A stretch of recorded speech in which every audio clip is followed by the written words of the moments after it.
രണ്ട് ഫ്രേസുകളെ അല്ലെങ്കിൽ രണ്ട് ക്ലോസുകളെ കണക്ട് ചെയ്യാൻ ഇടയ്ക്ക് ഉപയോഗിക്കുന്ന ഒരു വാക്കിനെ വിളിക്കുന്ന പേരാണ്. നിങ്ങൾക്കറിയാമോ, എവിടെയെങ്കിലും കേട്ടിട്ടുണ്ടോ ലെസ്റ്റ് എന്ന് പറഞ്ഞാൽ? എന്താ സാറേ ലെസ്റ്റിന്റെ അർത്ഥം? ലെസ്റ്റ് എന്ന് പറയുന്ന വാക്കിന്റെ അർത്ഥം എപ്പോഴും ക്വസ്റ്റ്യൻ പേപ്പർ നേരത്തെ എടുത്ത് നോക്കിയിട്ടുള്ള എല്ലാവരും കണ്ടിട്ടുള്ള ഒരു ക്വസ്റ്റ്യൻ ആയിരിക്കും. ഹാർഡ്ലി വെച്ച് സ്റ്റാർട്ട് ചെയ്യുന്ന ക്വസ്റ്റ്യൻ. ഇപ്പം neither nor, either or, not only but also, no sooner വന്ന than, let us go for a film. എന്തോ പഠിക്കണ്ടേ? ലെറ്റ്സ് വന്നാലും ലെറ്റസ് വന്നാലും ലെറ്റസ് നോട്ട് വന്നാലും ഷാൾവി ആണ്. എല്ലാവർക്കും നമസ്കാരം. ഞാൻ Ranjith R K Thazhava. LDC പരീക്ഷയ്ക്ക് തയ്യാറെടുക്കുന്നവർക്ക് വേണ്ടിയുള്ള ഒരു സ്പെഷ്യൽ ക്ലാസ്സുമായിട്ടാണ് ഞാൻ വന്നിരിക്കുന്നത്. ഇന്നത്തെ ക്ലാസ്സിന് മറ്റൊരു പ്രത്യേകത കൂടിയുണ്ട്. എന്നോടൊപ്പം സുമി ടീച്ചറുണ്ട്. സുമി മുരളി ടീച്ചറിനെ ഒന്ന് ഇൻട്രൊഡ്യൂസ് ചെയ്യുകയാണ്. നിങ്ങൾ എൻ്റെ മുഖം മാത്രമാണ് യൂട്യൂബിലൂടെ ഇംഗ്ലീഷ് ക്ലാസ്സുകൾ ഏറ്റവും കൂടുതൽ എൻട്രിയിലൂടെ കണ്ടിട്ടുള്ളത്. എന്നാൽ ഇന്നു മുതൽ സുമി ടീച്ചറും നിങ്ങളോടൊപ്പം ഉണ്ടായിരിക്കും. അപ്പോൾ ടീച്ചറിനെ ഇൻട്രൊഡ്യൂസ് ചെയ്യാൻ വേണ്ടി കൂടിയാണ് ഈ ക്ലാസ്സുമായിട്ട് ഞാൻ വന്നിരിക്കുന്നത്. തുടക്കത്തിലേ ഞാൻ പറഞ്ഞു, LDC ഒരു വലിയ സുവർണ്ണ അവസരമാണ്. LDCക്ക് വേണ്ടി ഒരുപാട് വീഡിയോസ് നമ്മൾ യൂട്യൂബിൽ ചെയ്യുന്നുണ്ട്. പഠിക്കുമ്പോൾ ഗ്രാമർ കൃത്യമായിട്ട് പഠിക്കുക, വൊക്കാബുലറി എല്ലാ ദിവസവും പഠിക്കുക, പ്രീവിയസ് ക്വസ്റ്റ്യൻസ് പഠിക്കുക, അതുപോലെ തന്നെ SCRT വൊക്കാബുലറി പഠിക്കുക. പ്രീവിയസ് ക്വസ്റ്റ്യൻ ചെയ്ത് പഠിക്കുന്നതിൽ യാതൊരു വിട്ടുവീഴ്ചയും കാണിക്കാതിരിക്കുക, മുന്നോട്ട് പോവുക. വളരെ കുറച്ച് സമയം മാത്രമേ ഉള്ളൂ. തീർച്ചയായിട്ടും ഈ ജോയിൻ ക്ലാസ് നിങ്ങൾക്ക് വളരെ ഗുണപ്രദമാകും എന്ന വിശ്വാസത്തോടു കൂടി ടീച്ചറിനെ ഇൻട്രൊഡ്യൂസ് ചെയ്യുകയാണ്. ടീച്ചർ നിങ്ങളെ ഒന്ന് പരിചയപ്പെടുത്തും. അതിനുശേഷം നമ്മൾ ക്ലാസ്സിലേക്ക് കടക്കുന്നതായിരിക്കും. ഹായ് ഓൾ, ഞാൻ സുമി മുരളി. സാറ് പറഞ്ഞതുപോലെ തന്നെ ഇനി നിങ്ങളുടെ LDCയുടെ നിങ്ങളുടെ പഠനത്തിനോടൊപ്പം നിങ്ങളെ സഹായിക്കുന്നതിന് വേണ്ടിയിട്ട് രഞ്ജിത്ത് സാറിൻ്റെ കൂടെ ഇനി ഞാനും ഉണ്ടാകും. എൻ്റെ ക്ലാസ്സുകളും നിങ്ങൾക്ക് യൂട്യൂബിലൂടെ കാണാൻ സാധിക്കുന്നതാണ്. അതുകൊണ്ട് തന്നെ നമുക്ക് ഒരുമിച്ച് ഒപ്പം പോകാവുന്നതാണ്. LDC നമ്മുടെ കൈപ്പിടിയിൽ ഒതുക്കുന്നത് വരെ ഞങ്ങൾ രണ്ടുപേരും നിങ്ങളുടെ കൂടെ തന്നെ ഉണ്ടായിരിക്കും. സോ നമ്മുടെ കൂടെ ഒരുമിച്ച് നീങ്ങുക. തീർച്ചയായിട്ടും ടീച്ചർ ഡിഗ്രി നിലവാരമുള്ള സ്റ്റുഡൻസിനാണ് ഇതുവരെ ക്ലാസ് എടുത്തുകൊണ്ടിരുന്നത്. ഇനി കൂടുതലായിട്ട് +2 10ാം ക്ലാസ് നിലവാരമുള്ള ക്ലാസ്സുകൾ ഉദ്യോഗാർത്ഥികൾക്കും ടീച്ചറിന്റെ ക്ലാസ്സുകൾ ലഭ്യമാകും. ആദ്യത്തെ ക്വസ്റ്റ്യൻ നമ്മൾ ഇന്ന് ഉൾപ്പെടുത്തിയിരിക്കുന്നത് LDC പരീക്ഷയ്ക്ക് ചോദിക്കാൻ സാധ്യതയുള്ള ടിപ്സുകളും കുറെ വൊക്കാബുലറി, അതുപോലെ തന്നെ കുറെ ക്വസ്റ്റ്യൻസും പ്രീവിയസ് ക്വസ്റ്റ്യൻസുമാണ്. അപ്പോൾ ഓരോ ചോദ്യങ്ങളും അതിന്റെ അനുബന്ധ ഫാക്റ്റുകളും കൃത്യമായിട്ട് എക്സ്പ്ലെയിൻ ചെയ്യും. നിങ്ങളിത് നോട്ട്സ് തയ്യാറാക്കുക. ഇതിനകത്ത് അല്ലാത്ത കാര്യങ്ങൾ നമ്മൾ പറയുമ്പോൾ അത് നോട്ട്സ് ആയിട്ട് തയ്യാറാക്കുക. അവസാനം വരെ ക്ലാസ് കാണുക. ക്ലാസ് കണ്ടതിന് ശേഷം ഒരു കമന്റ് ഉൾപ്പെടുത്തിയതിനു ശേഷം മാത്രം ക്ലാസ്സിൽ നിന്ന് ലീവ് ചെയ്യുക. ഒന്നാമത്തെ ക്വസ്റ്റ്യനിലേക്ക് കടക്കുന്നു. ഓക്കെ, നമ്മൾ കുറച്ച് ക്വസ്റ്റ്യൻസ് ആണ് നമ്മൾ ഡിസ്കസ് ചെയ്യാൻ പോകുന്നത്. നിങ്ങൾക്ക് വളരെ സുപ്രധാനമായിട്ടുള്ള കുറേ ചോദ്യങ്ങൾ കഴിഞ്ഞ PSC പരീക്ഷകളിലെല്ലാം ആവർത്തിച്ചു വരുന്ന കുറേ ക്വസ്റ്റ്യൻസ്. അതുപോലെ തന്നെ നിങ്ങൾക്കറിയാം ഇത്തവണത്തെ LDC പരീക്ഷയുടെ ഒരു പ്രത്യേകത എന്താണെന്നറിയാം? എന്താണ്? നമ്മളുടെ പ്രിലിംസ് മെയിൻ എന്നുള്ള 2 ഘട്ടങ്ങൾ ഒഴിവാക്കിയിട്ട് ഇത്തവണ ഒറ്റ പരീക്ഷയുള്ളൂ. ഇതിന് ഗുണങ്ങളും ദോഷങ്ങളും ഉണ്ട് എന്നുള്ളത് എന്നെക്കാളും നന്നായിട്ട് അല്ലെങ്കിൽ ഞങ്ങളെക്കാളും നന്നായിട്ട് നിങ്ങൾക്കറിയാം. കാരണം എന്താണ്? കോമ്പറ്റീഷൻ കൂടും അല്ലേ? ഒരു പരീക്ഷയുള്ളൂ, അത് കാരണം ഉദ്യോഗാർത്ഥികളുടെ എണ്ണം കൂടുതലായിരിക്കും. ഇനി ഒരു ഗുണമുള്ളത് എന്താണ്? നമ്മൾ പ്രിലിംസ് കഴിഞ്ഞ് അതിനുവേണ്ടി കാത്തിരിക്കേണ്ട. ഞാനിതിൽ ഉണ്ടാകുമോ, ഉണ്ടെങ്കിൽ പ്രിലിംസ് കഴിഞ്ഞു, ഇനി മെയിനിന് വേണ്ടി കൂടുതൽ പ്രിപ്പയർ ചെയ്യണം, ആ ഒരു കാത്തിരിപ്പ് ഒഴിവാക്കാം. എങ്കിൽ തന്നെ കോമ്പറ്റീഷൻ കൂടുതലായത് കാരണം തന്നെ നമുക്ക് എന്താണ്, ക്വസ്റ്റ്യൻസിൻ്റെ ലെവല് കുറച്ചുകൂടെ കൂടിയ ലെവലിലുള്ള ക്വസ്റ്റ്യൻസ് ആയിരിക്കും അവർ ഉൾക്കൊള്ളിച്ചിരിക്കുന്നത്. അതുകൊണ്ട് തന്നെ നമ്മൾ സാധാരണ രീതിയിൽ പ്രീവിയസ് ഇയേഴ്സ് ക്വസ്റ്റ്യൻസ് പേപ്പർ നിങ്ങൾ ഡിസ്കസ് ചെയ്യാറുണ്ട്, അല്ലെങ്കിൽ അത് പഠിക്കാറുണ്ട്. അതിൽ നിന്ന് വ്യത്യാസമായിട്ട് സ്പെഷ്യൽ ആയിട്ട് അല്ലെങ്കിൽ എക്സെപ്ഷണൽ കേസുകൾ എന്ന് പറഞ്ഞ് ഇംഗ്ലീഷിൽ കുറേ കാര്യങ്ങൾ വരാറുണ്ടല്ലേ? എല്ലാ ഗ്രാമറും നമ്മൾ പഠിക്കും, എന്നിട്ട് അതിൻ്റെ അടിയിൽ കൊണ്ട് കൊടുക്കും ഇന്നതിനോട് ചേരില്ല, അല്ലെങ്കിൽ ഇത് വന്നാൽ ഇന്നതേ ഉപയോഗിക്കാമുള്ളൂ. അങ്ങനെയുള്ള കുറേ കാര്യങ്ങൾ കുറച്ചുകൂടെ ഇമ്പോർട്ടൻസ് കൊടുത്ത് പഠിക്കുക. അപ്പോൾ നമുക്ക് എന്ത് ചെയ്യാൻ പറ്റും? എവിടുന്ന് റെയർ ആയിട്ടുള്ള ക്വസ്റ്റ്യൻസ് ചോദിച്ചാലും അതിനെല്ലാം നിങ്ങൾക്ക് എന്ത് ചെയ്യാൻ പറ്റും? ആൻസർ ചെയ്യാൻ പറ്റും. അപ്പോൾ അതേ രീതിയിലാണ് സാറ് ഇതിനനുസരിച്ചുള്ള ക്വസ്റ്റ്യൻസ് തയ്യാറാക്കിയിരിക്കുന്നത്. സാറിൻ്റെ കൂടെ തന്നെ ഞാനുണ്ട്, എൻ്റെ കൂടെ നിങ്ങളും ഉണ്ടാകും. ഓക്കെ, നമുക്ക് ആദ്യത്തെ ക്വസ്റ്റ്യൻ നോക്കാം. I took an umbrella in case it dash rain. ഒരു fill in the blanks ആണ് തന്നിരിക്കുന്നത് അല്ലേ? I took an umbrella in case it rain. നമുക്ക് 4 ഓപ്ഷൻസ് ആണുള്ളത്. Will, wood, shall, should. ഇതിൽ നിങ്ങൾ വില്ലാണോ, വുഡാണോ, ഷാളാണോ, ഷുഡാണോ എന്നൊന്നും ആലോചിച്ചിരിക്കേണ്ട. ഒരൊറ്റ കാര്യം മാത്രം പഠിക്കുക. ഇൻ കേസ്, ഇവിടെ കണ്ടിട്ടുണ്ടല്ലോ, നിങ്ങൾ ഇൻ കേസ് എന്ന് പറഞ്ഞ ഒരു സാധനം വന്നിട്ടുണ്ടെങ്കിൽ, നിങ്ങളുടെ ക്വസ്റ്റ്യനിൽ ഇൻ കേസ് എന്ന് വന്നിട്ടുണ്ടെങ്കിൽ കണ്ണുടച്ച് നിങ്ങൾക്ക് ആൻസർ എഴുതാം. ഇൻ കേസിന്റെ കൂടെ നമ്മൾ എപ്പോഴും യൂസ് ചെയ്യുന്നത് ഷുഡ് എന്ന് പറഞ്ഞ ഓക്സിലറി ഷുഡ് ആയിരിക്കും ഉപയോഗിക്കുന്നത്. അതായത് ഇൻ കേസ് എന്താണെന്ന് ചോദിച്ചാൽ ഇൻ കേസ് ഒരു കൺജങ്ഷൻ ആണ്. ഇപ്പോൾ പാർട്സ് ഓഫ് സ്പീച്ചിനെ noun, pronoun, adjective, adverb, preposition, conjunction, interjection എന്ന് നമ്മൾ 8 തരംതിരിച്ചിട്ടുണ്ട്. അപ്പോൾ അതിനകത്ത് ഒരെണ്ണമാണ് ഈ കൺജങ്ഷൻ എന്ന് പറയുന്നത്. കൺജങ്ഷൻ എന്ന് പറഞ്ഞാൽ 2 വേർഡുകളെ രണ്ട് ഫ്രേസുകളെ അല്ലെങ്കിൽ രണ്ട് ക്ലോസുകളെ കണക്ട് ചെയ്യാൻ ഇടയ്ക്ക് ഉപയോഗിക്കുന്ന ഒരു വാക്കിനെ വിളിക്കുന്ന പേരാണ് ഇൻ കേസ് എന്ന് പറയുന്നത്. ഇവിടെ ഇൻ കേസ് ഒരു കൺജങ്ഷൻ ആണ്. എന്നാൽ ചോദിച്ചു കഴിഞ്ഞാൽ രണ്ട് ക്ലോസുകളെയാണ് കണക്ട് ചെയ്തിരിക്കുന്നത്. ഇവിടെ ടീച്ചർ ഇപ്പോൾ ആൾറെഡി പറഞ്ഞു, നമുക്കിപ്പോൾ ഇൻ കേസിനെ കുറിച്ച് കൂടുതലൊന്നും അറിയത്തില്ല. ഒറ്റ കാര്യം പഠിക്കുക, ഇൻ കേസ് ഒരു കൺജങ്ഷൻ ആണ്. രണ്ടാമത്തെ, ഇൻ കേസ് രണ്ട് ക്ലോസുകളുടെ ഇടയിലാണ് ഉപയോഗിക്കുന്നത്. മൂന്നാമത് പഠിക്കേണ്ട ഒരു കാര്യം, ഇൻ കേസിന് ശേഷം ഇംഗ്ലീഷിൽ ഒരു സഹായക്രിയ ഉപയോഗിക്കുന്നുണ്ടെങ്കിൽ അത് ഷുഡ് ആയിരിക്കും. വേറെ ഒന്നും നിങ്ങൾ ആലോചിക്കേണ്ട, ഇൻ കേസിന് ശേഷം ഷുഡ് ഉപയോഗിക്കും. നമുക്ക് നേരെ രണ്ടാമത്തെ ചോദ്യത്തിലോട്ട് പോവാം. അടുത്ത question, take care lest you dash fall. നമ്മൾ നേരത്തെ ക്വസ്റ്റ്യനിൽ കണ്ടു, നിങ്ങൾ ഒന്നും പഠിച്ചില്ലെങ്കിലും ഒരു കാര്യം ഓർത്തിരിക്കുക, ഇൻ കേസ് എന്ന് പറഞ്ഞ കൺജക്ഷൻ ഉപയോഗിച്ചാൽ അവിടെ വരുന്ന ഓക്സിലറി വെർബ് എന്തായിരിക്കും എന്ന് നമ്മൾ കണ്ടു, ഷുഡ്. ഓക്സിലറി വെർബ് എന്താന്ന് നിങ്ങൾക്കറിയാം, സഹായക ക്രിയ. അതുപോലെ തന്നെ ഈ സെന്റൻസിൽ നമ്മൾ അധികം കണ്ടു പരിചയമില്ലാത്ത ഒരു വാക്കുണ്ട് നമുക്ക്, ഏതാണ്? ലെസ്റ്റ്. ലെസ്റ്റ് എന്ന് പറഞ്ഞാൽ എന്താണ് അതിന്റെ അർത്ഥം? നിങ്ങൾക്കറിയാമോ? എവിടെയെങ്കിലും കേട്ടിട്ടുണ്ടോ ലെസ്റ്റ് എന്ന് പറഞ്ഞാൽ? എന്താ സാറേ ലെസ്റ്റിന്റെ അർത്ഥം? ലെസ്റ്റ് എന്ന് പറയുന്ന വാക്കിന്റെ അർത്ഥം അതർവൈസ് എന്നാണ്. ലെസ്റ്റ് ഒരു ഗ്രാമാറ്റിക്കൽ പേരാണ്, പലർക്കും അറിയില്ല. ഇപ്പൊ LUST എന്ന് പറഞ്ഞ വാക്കുണ്ട്, LUST, ആഗ്രഹം, കാമം എന്നൊക്കെ അർത്ഥം വരുന്ന വാക്കുണ്ട്. എന്നാൽ LEST എന്ന് പറയുന്ന വാക്ക് ഒരു ഗ്രാമാറ്റിക്കൽ വേർഡാണ്, ഇൻ കേസിനെ പോലെ ഒരു കൺജങ്ഷൻ ആണ്. അപ്പൊ അതിന്റെ ഉത്തരം എന്ത് വരും? Take care lest you dash fall. Will, wood, shall, should. Answer എന്താണ്? ഷുഡ് ആണ്. എന്തുകൊണ്ട്? കാരണം ലെസ്റ്റിന് ശേഷം ഇംഗ്ലീഷിൽ ഉപയോഗിക്കുന്ന സഹായക്രിയ ഷുഡ് ആയിരിക്കും. അപ്പോൾ ഒരുമിച്ച് പഠിച്ചു വെക്കുക, ലെസ്റ്റിനും ഇൻ കേസിനും ശേഷം ഇംഗ്ലീഷിൽ ഉപയോഗിക്കുന്ന സഹായക്രിയ ഷുഡ് ആയിരിക്കും. സഹായക്രിയയാണ് ചോദിക്കുന്നതെങ്കിൽ, ഓപ്ഷനിൽ ചോദിക്കുന്നതെങ്കിൽ, ലെസ്റ്റും ഇൻ കേസും എന്താണെന്ന് ചോദിച്ചാൽ കൺജങ്ഷൻ ആണ്. ഇൻ കേസിന്റെ അർത്ഥം ഒരുപക്ഷെ എന്നാണ്, ലെസ്റ്റിന്റെ അർത്ഥം അതർവൈസ് എന്നാണ്. ഇത് രണ്ട് കൺജങ്ഷൻസ് ആണ്. ഓക്കെ ആണെന്ന് വിശ്വസിക്കുന്നു. മൂന്നാമത്തെ ചോദ്യത്തിലേക്ക് കടക്കാം. ഓക്കെ, അപ്പൊ അത് രണ്ടും നിങ്ങൾക്ക് അതിൽ രണ്ടിൽ നിന്നും ഓരോ മാർക്കിനനുസരിച്ച് ചോദിച്ചു കഴിഞ്ഞാൽ നിങ്ങൾക്ക് ഷുവർ ആണ് ഒരു മാർക്ക് എന്നുള്ളത്. ലെസ്റ്റിന് ശേഷവും ഇൻ കേസിന് ശേഷവും ഉപയോഗിക്കേണ്ട ഓക്സിലറി വെർബ് ഷുഡ് ആയിരിക്കണം. അടുത്ത നോക്കിക്കേ, ഇത് നിങ്ങൾ എപ്പോഴും ക്വസ്റ്റ്യൻ പേപ്പർ നേരത്തേതുള്ള എടുത്ത് നോക്കിയിട്ടുള്ള എല്ലാവരും കണ്ടിട്ടുള്ള ഒരു ക്വസ്റ്റ്യൻ ആയിരിക്കും. ഹാർഡ്ലി വെച്ച് സ്റ്റാർട്ട് ചെയ്യുന്ന question. Hardly had he finish the exam dash the bell rang. ഇതിൽ സാധാരണ രീതിയിൽ LDC പരീക്ഷ അല്ലെങ്കിൽ ഒരു PSC പരീക്ഷയെ വളരെ സീരിയസ് ആയിട്ട് സമീപിക്കുന്ന ഒരാൾ എപ്പോഴും കണ്ടിട്ടുള്ള ഒരു ക്വസ്റ്റ്യൻ ആണ് ഹാർഡ്ലി ഹാർഡ്. അതുകൊണ്ട് തന്നെ ഞങ്ങൾ രണ്ടുപേരും എക്സ്പ്ലെയിൻ ചെയ്യേണ്ട കാര്യമില്ല, നിങ്ങൾ ഓൾറെഡി ഇപ്പോൾ പറഞ്ഞു കാണും.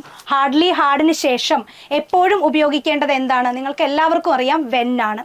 So hardly had he finish the exam when the bell rang. Okay, ഇവിടെ എഴുതിയിട്ടുണ്ട് ഹാർഡ്ലി, സ്കേഴ്സ്ലി, ബെയർലി, റെയർലി എന്നിവയിൽ ഒരു ക്ലോസ് തുടങ്ങിയാൽ അടുത്ത ക്ലോസ് എന്ത് വെച്ച് സ്റ്റാർട്ട് ചെയ്യും? അടുത്ത ക്ലോസ് വെൻ വെച്ച് സ്റ്റാർട്ട് ചെയ്യും. സോ ഹാർഡ്ലിയോ, ബേർലിയോ, റെയർലിയോ, സ്കേഴ്സ്ലിയോ വന്നു കഴിഞ്ഞാൽ അതിൻ്റെ കൂടെ ഒരു കാര്യം കൂടെ പറയുവാണ്, ഈ വാക്കുകളെല്ലാം എന്ത് വേർഡ്സ് ആണ്? ഇതെല്ലാം നെഗറ്റീവ് വേർഡ്സ് ആണ്. നമ്മൾ ഹാർഡ്ലി എന്നോ ബേർലി എന്നോ ഒക്കെ ഉപയോഗിക്കുന്നത് നെഗറ്റീവ് സെൻസ് കിട്ടാൻ വേണ്ടിയാണ്. അത് ഇതിൻ്റെ കൂടെ പറഞ്ഞു എന്നേ ഉള്ളൂ, ഓർത്തിരിക്കുക. നിങ്ങൾക്ക് ക്വസ്റ്റ്യൻ ടാഗിലൊക്കെ ആവശ്യമായിട്ട് വരും. ഓക്കെ, സോ ഹാർഡ്ലിക്ക് ശേഷം എന്ത് വേണമെന്നാണ് പറഞ്ഞത്? വെൻ വേണമെന്നാണ് പറഞ്ഞത്. തീർച്ചയായിട്ടും ഹാർഡ്ലി, സ്കേഴ്സ്ലി, റെയർലി, ബെയർലി, ഒരു വാക്കുകളുണ്ട് സെൽഡം. ഈ വാക്കുകൾ എന്താണെന്ന് ചോദിച്ചാൽ ഇംഗ്ലീഷ് പഠിക്കുന്ന ഒരു ഉദ്യോഗാർത്ഥി ആദ്യം പറയുന്നത് ടീച്ചർ പറഞ്ഞ പോലെ നെഗറ്റീവ് വേർഡ്സ് എന്നായിരിക്കും. എന്നാൽ നിങ്ങൾക്ക് അറിയാത്തൊരു കാര്യം, ഇതേ സാധനം hardly, scarcely, rarely, barely, seldom ആദ്യം വന്നാൽ, ഒരു സെന്റൻസിന്റെ തുടക്കത്തിൽ വന്നാൽ അതൊരു കൺജങ്ഷൻ ആണ്. എന്താണ്? കൺജങ്ഷൻ ആണ്. ഇപ്പൊ കുറച്ചു മുമ്പ് നമ്മൾ പറഞ്ഞു ഇൻ കേസ് കൺജങ്ഷൻ ആണ്, ലെസ്റ്റ് കൺജങ്ഷൻ ആണ്, ആൻഡ് കൺജങ്ഷൻ ആണ്, ബട്ട് കൺജങ്ഷൻ ആണ്. എന്നാൽ കൺജങ്ഷൻസ് ഇത് കൂടാതെ കോറിലേറ്റീവ് കൺജങ്ഷൻസ് എന്ന് പറയുന്ന ഒരു സാധനമുണ്ട്. കോറിലേറ്റീവ്സ് നിങ്ങളുടെ സിലബസിൽ ഉൾപ്പെടുത്തിയിട്ടുണ്ട്. സംഭവമൊന്നുമില്ല, രണ്ട് പാർട്ട് ചേർന്നുണ്ടാവുന്ന കൺജങ്ഷൻസ് ആണ്. സിമ്പിൾ ആയിട്ട് പറഞ്ഞാൽ അത്രയേ ഉള്ളൂ. ഇപ്പം neither nor, either or, not only but also, no sooner വന്ന ദാൻ, അതേപോലെ വരുന്നതാണ് ഹാർഡ്ലി വെൻ. അങ്ങനെ പഠിച്ചു വെച്ചാൽ മതി. ഹാർഡ്ലി വന്നാൽ അടുത്ത ക്ലോസ് വെന്നിൽ തുടങ്ങും, നോ സൂണർ വന്നാൽ ദാനിൽ തുടങ്ങും, നെയ്തർ വന്നാൽ നോറിൽ തുടങ്ങും, എയ്തർ വന്നാൽ ഓറിൽ തുടങ്ങും. ഏറ്റവും നല്ല ഉദാഹരണം നോട്ട് ഓൺലി വന്നാൽ ബട്ട് ആൾസോ. അതേപോലെ hardly, scarcely, rarely, barely, seldom ഇവ നെഗറ്റീവ് വേർഡ്സ് ആണ്. ഇവ സെന്റൻസിന്റെ തുടക്കത്തിൽ വന്നാൽ ഇവ കൺജങ്ഷൻ ആണ്, അതും കോറിലേറ്റീവ് കൺജങ്ഷൻ ആണ്. ഇവയിൽ ഒരു ക്ലോസ് തുടങ്ങിയാൽ അടുത്ത ക്ലോസ് എന്തിൽ തുടങ്ങും? വെന്നിൽ തുടങ്ങും എന്നാണ് ഇപ്പോൾ ടീച്ചർ പറഞ്ഞത്. മനസ്സിലാക്കുക. നമുക്ക് നേരെ അടുത്ത ചോദ്യത്തിലോട്ട് പോവാം. നമ്മളിപ്പോ പറഞ്ഞു അതിന്റെ ബാക്കിയാണ്. No sooner did he reach home dash I fell asleep. ഇപ്പോഴും എന്ത് വെച്ചാണ് സെന്റൻസ് സ്റ്റാർട്ട് ചെയ്തിരിക്കുന്നത്? സാർ നേരത്തെ പറഞ്ഞ പോലെ തന്നെ no sooner, no sooner did. അതുകൊണ്ടാണ് നമ്മൾ സെന്റൻസ് സ്റ്റാർട്ട് ചെയ്തിരിക്കുന്നത്. സോ നിങ്ങൾക്കറിയാം നോ സൂണറിന് ശേഷം എപ്പോഴും നമ്മൾ നോട്ട് ഓൺലി, അതിൻ്റെ കൂടെ നമ്മൾ ഓട്ടോമാറ്റിക്കലായിട്ട് നമ്മുടെ വായിൽ വരുന്നത് എന്താ? Not only but also. നമ്മൾ വെറുതെയും ഒരു രസത്തിനും തമാശയ്ക്കും ഒക്കെ ഇംഗ്ലീഷ് പറയുമ്പോൾ പറയാറുണ്ട് നോട്ട് ഓൺലി ബട്ട് ആൾസോ. അതുപോലെ തന്നെ പഠിച്ചു വെക്കേണ്ടതാണ് നോ സൂണർ ദാൻ. അത് മനസ്സിൽ നിന്ന് മായരുത്. നോ സൂണർ എവിടെ കണ്ടോ അതിനുശേഷം അടുത്ത സെന്റൻസിന്റെ ആദ്യം തുടങ്ങുന്നത് ദാൻ വെച്ചായിരിക്കണം. No sooner did he reach home. ഇവിടെ ഡിഡ് ചേർന്നത് കൊണ്ടാണ് നമ്മൾ എന്താ റീച്ചിന് കൊടുക്കാഞ്ഞത്, റീച്ച് വന്നത് പാസ്റ്റ് ടെൻസ് ആണ്. Okay, so no sooner did he reach home. എന്താണ് വേണ്ടത് അവിടെ? ഇവിടെ എന്ത് ഓപ്ഷനിൽ എന്ത് കൊടുത്താലും നിങ്ങളുടെ കണ്ണ് എവിടെ മാത്രമേ പോകാമുള്ളൂ? ദാൻ എന്ന് പറഞ്ഞ ഓപ്ഷനിൽ മാത്രമേ പോകാമുള്ളൂ. തീർച്ചയായിട്ടും നോ സൂണർ ഇപ്പൊ പറഞ്ഞ പോലെ നോ സൂണർ ദാൻ ഒരു കോറിലേറ്റീവ് കൺജങ്ഷൻ ആണ്. നെയ്തർ നോർ എന്ന് പറയുന്നത് പോലെ, എയ്തർ ഓർ എന്ന് പറയുന്നത് പോലെ, നോട്ട് ഓൺലി ബട്ട് ആൾസോ എന്ന് പറയുന്നത് പോലെ നോ സൂണറിൽ ഒരു ക്ലോസ് തുടങ്ങിയാൽ അടുത്ത ക്ലോസ് ദാനിൽ തുടങ്ങും. നോ സൂണർ കോറിലേറ്റീവ് കൺജങ്ഷൻ ആണ്. പലരും ചോദിക്കും ഈ സെന്റൻസിന്റെ അർത്ഥം എന്താണ്? No sooner did he reach home than I fell asleep എന്ന് പറഞ്ഞു കഴിഞ്ഞാൽ as soon as he reached home he fell asleep, അത്രയേ ഉള്ളൂ. വീട്ടിലെത്തി അപ്പോഴേക്കും ഉറങ്ങി. ഈ ഒരു അർത്ഥമാണ്. അത് നെഗറ്റീവ് പറഞ്ഞിരിക്കുക. നോ സൂണർ നെഗറ്റീവാണ്. നോ സൂണർ എന്ന് പറയുന്ന വേർഡ് നെഗറ്റീവാണ്. അത് മുമ്പേ ഹാർഡ്ലി, സ്കേഴ്സ്ലി, സെൽഡം, റെയർലി പറഞ്ഞതുപോലെ നെഗറ്റീവിൽ ആ അർത്ഥം വേറെ രീതി പറഞ്ഞിരിക്കുന്നു, അത്രയേ ഉള്ളൂ. അപ്പോൾ നിങ്ങൾ പഠിക്കേണ്ട ഒറ്റ കാര്യം, നോ സൂണർ ദാൻ ഒരു കോറിലേറ്റീവ് കൺജങ്ഷൻ ആണ്. നോ സൂണറിൽ ഒരു ക്ലോസ് തുടങ്ങിയാൽ അടുത്ത ക്ലോസ് ദാനിൽ തുടങ്ങും. ടീച്ചർ പറഞ്ഞു ഡിഡ് വന്നത് കൊണ്ടാണ് റീച്ച് വന്നതെന്ന് പറഞ്ഞു. കാരണം ഡിഡ് പ്ലസ് V1 ആണ്. നോ സൂണറിന് ശേഷം ഡിഡ് വന്നാൽ V1 വരും. എന്നാൽ ഇതേ സമയത്ത് ഹാഡ് വന്നാലോ V3 വരും. എന്തോ വരും? V3 വരും. ഇവിടെ ഹാഡ് ആയിരുന്നെങ്കിൽ ഇവിടെ റീച്ച്ഡ് എന്ന് വന്നേനെ. പഠിച്ചു വെക്കുക. ഡിഡ് ഹി റീച്ചും ഹാഡ് ഹി റീച്ച്ഡും. നമുക്ക് നേരെ അടുത്ത ചോദ്യത്തിലോട്ട് പോവാം. I looked dash the number in the telephone directory. ഇവിടെ നിങ്ങൾക്ക് ബ്രാക്കറ്റിൽ എന്താ കാണാൻ പറ്റുന്നത്? 4 പ്രിപ്പോസിഷൻസ് ആണ് കാണാൻ സാധിക്കുന്നത് അല്ലേ? On, up, in, off. സാധാരണയായിട്ട് നമുക്ക് LDCയിൽ നിങ്ങൾക്ക് അറിയാം ഇപ്പം 2 സെക്ഷനായിട്ടാണ് ഇംഗ്ലീഷ്. ഫസ്റ്റ് ഗ്രാമർ സെക്ഷനും സെക്കൻഡ് വൊക്കാബുലറി. അതുകൊണ്ട് തന്നെ ഗ്രാമർ നിങ്ങൾ എത്ര ഇമ്പോർട്ടൻസിൽ പഠിക്കുന്നോ അതേ ഇമ്പോർട്ടൻസ് തന്നെ വൊക്കാബുലറിയിലും കൊടുക്കുക എന്നുള്ളത് വളരെ അത്യാവശ്യമാണ് അല്ലേ സാറേ? കൂടുതലും ചോദിക്കുന്നുണ്ട്. സോ അങ്ങനെ വരുന്ന ഒരു സെക്ഷൻ ഓഫ് ക്വസ്റ്റ്യൻ ആണ് ഐ ലുക്ഡ് ഡാഷ്. ഇത് എല്ലാവർക്കും തന്നെ തെറ്റുന്നതാണ്. ഐ ലുക്ഡ് ഓൺ ആണോ, ലുക്ഡ് അപ്പ് ആണോ, ലുക്ഡ് ഇൻ ആണോ, ലുക്ഡ് ഓഫ് ആണോ? നമുക്കൊരു പൊതുവേ ഉള്ള മനുഷ്യർക്കുള്ളൊരു സ്വഭാവമുണ്ട്. നമ്മൾ എന്ത് ചെയ്യും? അറിയാൻ പാടില്ലാത്ത കാര്യങ്ങൾ ഓപ്ഷൻ ചേർത്ത് വായിക്കും. എന്നിട്ട് നമ്മുടെ നാക്കിന് സുഖം തോന്നുന്നത് എന്താണോ അതായിരിക്കും നമ്മുടെ ആൻസർ. പക്ഷേ തീർച്ചയായിട്ടും ആ സുഖം എന്ന് പറയുന്നത് തെറ്റ് ആൻസർ ആയിരിക്കും. അതുകൊണ്ട് തന്നെ ഈ ഒരു സാധനം ഏറ്റവും ഇമ്പോർട്ടൻസ് കൊടുത്ത് നിങ്ങൾ പഠിക്കേണ്ടതാണ്. സാർ അത് എക്സ്പ്ലെയിൻ ചെയ്യും എന്താണെന്നുള്ളത്. തീർച്ചയായിട്ടും ഫ്രേസൽ ഓർബ് എല്ലാവർക്കും ഒരു കീറാമുട്ടിയാണ്. പലപ്പോഴും ഫ്രേസൽ ഓർബ്, ഇപ്പോൾ പുട്ട് എന്ന് പറയുന്ന വാക്ക് ഇടുക എന്നാണ് അർത്ഥം. എന്നാൽ പുട്ട് ഓൺ എന്ന് പറഞ്ഞാൽ ധരിക്കുക എന്നാണ്. മേക്ക് എന്ന് പറഞ്ഞാൽ ഉണ്ടാക്കുക എന്നാണ് അർത്ഥം. എന്നാൽ മേക്ക് ഔട്ട് എന്ന് പറഞ്ഞാൽ അണ്ടർസ്റ്റാൻഡ് എന്നാണ് അർത്ഥം. Make out, understand. സാധാരണ ഫ്രേസൽ വെർബിന്റെ അർത്ഥം ആ വെർബുമായിട്ട് യാതൊരു ബന്ധവും കാണത്തില്ല. എന്നാൽ ചില കേസുകളിലൊക്കെ ബന്ധമുണ്ട് എന്ന് നമ്മൾ പറയേണ്ടി വരും. ഇപ്പോൾ ഉദാഹരണത്തിന് ലുക്ക് എന്ന് പറയുന്ന വാക്ക് വെർബായിട്ട് ഉപയോഗിക്കുമ്പോൾ അതിന്റെ കൂടെ ഉപയോഗിക്കുന്ന പ്രിപ്പോഷൻ അറ്റാണ്. എല്ലാവർക്കും അറിയാവുന്ന കാര്യമാണ്. ഇപ്പൊ look at me, look at the board, അത് ഫ്രേസൽ വെർബ് അല്ല. ലുക്ക് അറ്റ് എന്ന് പറയുന്ന ഒരു ഫ്രേസൽ വെർബ് അല്ല. ലുക്ക് അറ്റ് എന്ന് പറഞ്ഞാൽ വാച്ച് എന്നാണ്. ലുക്കിന് ശേഷം ഇംഗ്ലീഷിൽ ഉപയോഗിക്കുന്ന പ്രിപ്പോഷൻ അറ്റാണ്. എന്നാൽ ബാക്കിയുള്ളതെല്ലാം ഫ്രേസൽ വെർബാ. ലുക്ക് അപ്പ് ആയാലും, ലുക്ക് ഇൻ ടു ആയാലും, ലുക്ക് ഫോർ ആയാലും, ലുക്ക് ഫോർവേഡ് ടു ആയാലും, ലുക്ക് ആഫ്റ്റർ ആയാലും ഫ്രേസൽ വെർബാണ്. ഇത് വേണമെങ്കിൽ മലയാളത്തിൽ പഠിക്കാം. ഇപ്പൊ ടീച്ചറെ നമ്മൾ പറയുന്നുണ്ട് വയസ്സാം കാലത്ത് ആരാണ്, ഇപ്പൊ ലുക്കിന്റെ അർത്ഥം നോക്കുക, വയസ്സാം കാലത്ത് ആരാണ് നമ്മുടെ അച്ഛനെയും അമ്മയും നോക്കുന്നത്? ആ നോട്ടം എന്തുവാ?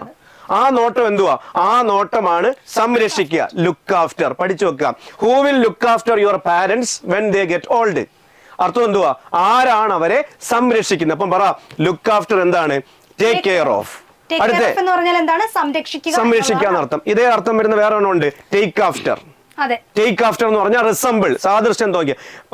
She takes after her mother എന്ന് പറഞ്ഞാൽ എന്താണ് അർത്ഥം? അവൾ അവളുടെ അമ്മയുടെ കൂട്ടിരിക്കുന്നു, അവളുടെ അമ്മയുടെ മുഖ സാദൃശ്യമുണ്ട് എന്നാണ് അർത്ഥം. ഇനി നോക്കൂ, ഞാൻ എന്റെ കളഞ്ഞുപോയ വാച്ച് നോക്കുക. അത് എന്തിനു നോട്ടവാ? അന്വേഷിക്കുക, look for. Search a person or a thing. I am looking for my old friend. ഞാൻ എന്റെ പഴയ സുഹൃത്തിനെ അന്വേഷിക്കുന്നു.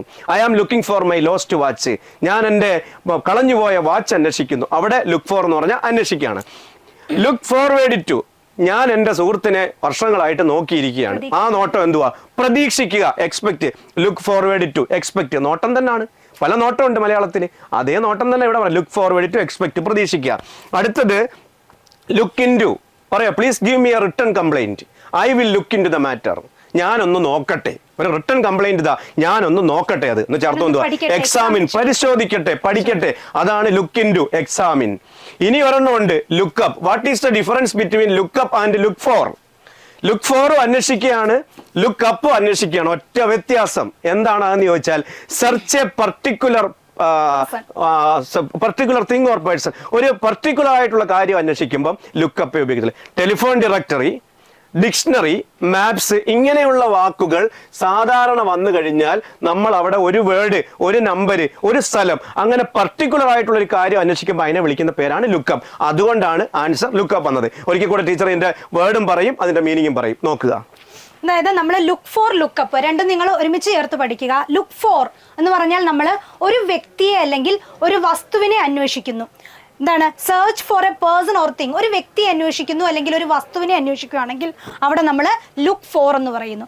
അതേ സമയത്ത് നമ്മളൊരു വസ്തുതയാണ്, ഒരു കാര്യമാണ്, ഇപ്പം നമ്മൾ ഡിക്ഷണറി നോക്കുന്നു, അല്ലെങ്കിൽ ഒരു വേർഡ് നോക്കുന്നു, ടെലിഫോൺ ഡയറക്ടറി നോക്കുന്നു, ഒരു വസ്തുത നമ്മൾ അന്വേഷിച്ച് കണ്ടുപിടിക്കുകയാണെങ്കിൽ അവിടെ നമ്മൾ കൊടുക്കുന്നത് ലുക്ക് അപ്പ് ആണ്. സെർച്ച് ഫോർ ഇൻഫർമേഷൻ, ഒരു വസ്തുത, ഒരു കാര്യം നമ്മൾ അന്വേഷിക്കുകയാണ്. അതേസമയത്ത് ഒരു വ്യക്തിയെ, ഒരു വസ്തുവിനെ ആണെങ്കിൽ അവിടെ നമ്മൾ എന്ത് കൊടുക്കണം? ലുക്ക് ഫോർ കൊടുക്കണം. ഓൾറെഡി ലുക്ക് അറ്റ് നിങ്ങൾക്ക് അറിയാം, വാച്ച്, നിരീക്ഷിക്കുക ആണെന്നുള്ളത് അറിയാം, ലുക്ക് അറ്റ് എന്നുള്ളത് നമുക്കറിയാം. ഇനി എന്താണ്? നേരത്തെ സാറ് പറഞ്ഞ പോലെ സംരക്ഷിക്കുക, നിങ്ങൾ എപ്പോഴും കേട്ടിട്ടുള്ളതാണ്. ലുക്ക് ആഫ്റ്റർ, ലുക്ക് ആഫ്റ്റർ, സംരക്ഷിക്കുക, അതാണ് take care of. Take care of എന്ന് പറഞ്ഞാൽ സംരക്ഷിക്കുക എന്നുള്ളതാണ് മീനിങ്. ഇനി എന്താണ്? Look forward to. ഫോർവേഡ് എന്ന് പറഞ്ഞാൽ തന്നെ നിങ്ങൾക്കറിയാം എന്താണ്? മുൻപോട്ട് എന്നുള്ളതാണ്. അതുകൊണ്ട് തന്നെ എക്സ്പെക്ട്, നമ്മൾ പ്രതീക്ഷിക്കുക എന്ന് പറഞ്ഞാൽ ഓക്കെ, ഒരാളെ കാണുമെന്ന് നമ്മൾ പ്രതീക്ഷിക്കുന്നു, അതാണ് നമ്മൾ പറയുന്നത് ലുക്ക് ഫോർവേഡ് ടു. എക്സ്പെക്ട് ചെയ്യുന്നു, പ്രതീക്ഷിക്കുന്നു എന്നുള്ള മീനിങ് ആണ്. പിന്നെ ഏതാണ് ഇവിടെ ഉള്ളത്?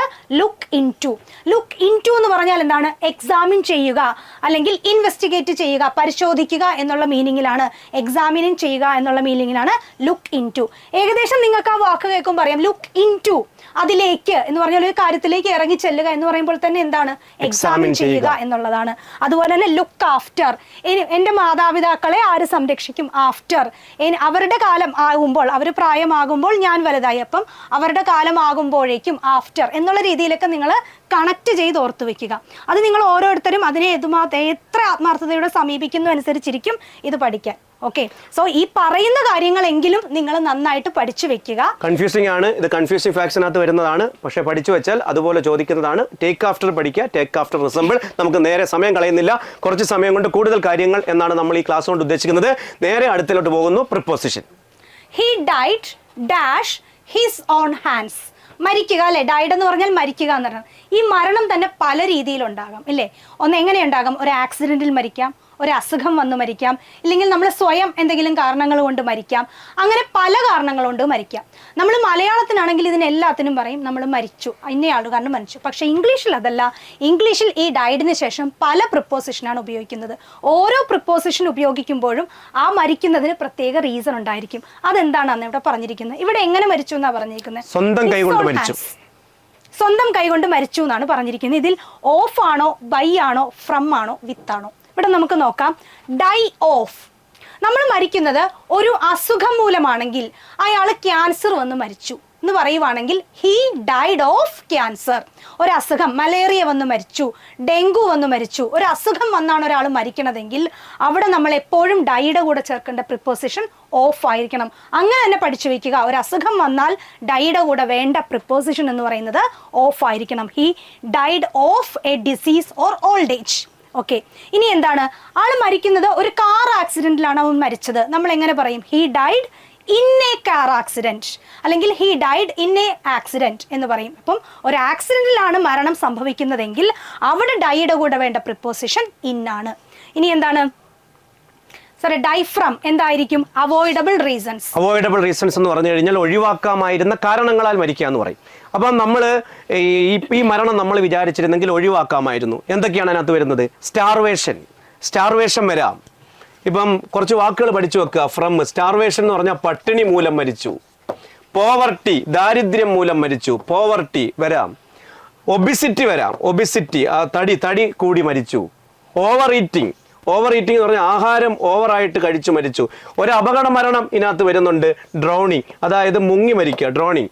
ഇതെല്ലാം ഫോറാണ്. നമ്മൾ ഫ്രം ആണ്. നമ്മൾ വിചാരിക്കുക അവോയ്ഡബിൾ റീസൺ എന്താണ്? ആ മരണം വിചാരിച്ചിരുന്നെങ്കിൽ വേണമെങ്കിൽ ഒഴിവാക്കാം, നമ്മൾ വരുത്തി വെച്ച മരണമാണ്.